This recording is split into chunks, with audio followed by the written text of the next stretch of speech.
Ingo Production. Chovapa, Zigazi, yo BVS, Liberty, Tirori ndiye akazi andaditi, yo DJ Dashboard, Tirori, Father Batu.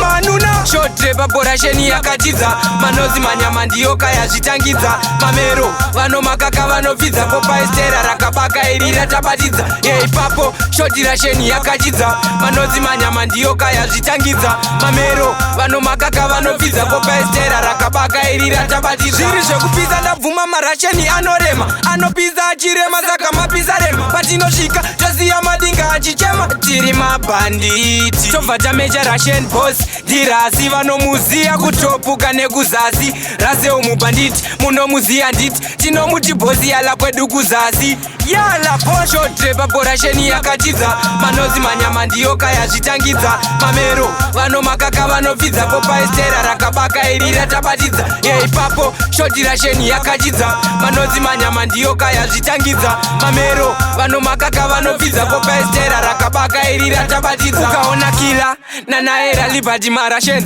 sisu tinovavharira manudzikazi napaza vandidaira bvunza Robert chazoputika chimbambaira ndouya ndina obviasi bvunza kana simba baba raeni vanokudza ngoma ndoimba rasheni boss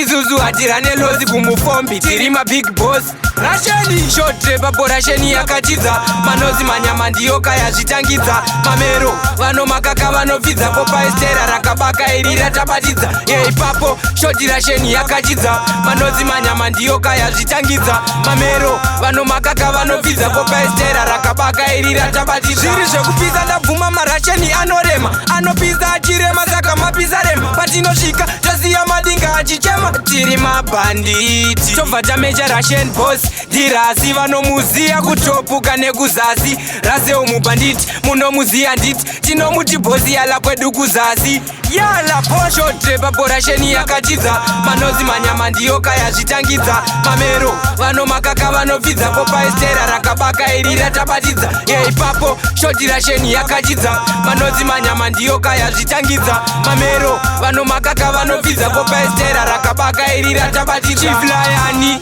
ndimangondo kuri kumufombi vanoona ndondo baba franzi namboma aiwa bvuma ikandana mkoma baba raeni naeudashuto vanokuudza kumufombi ndine pito aiwa nopisa rasheni family ka inopisa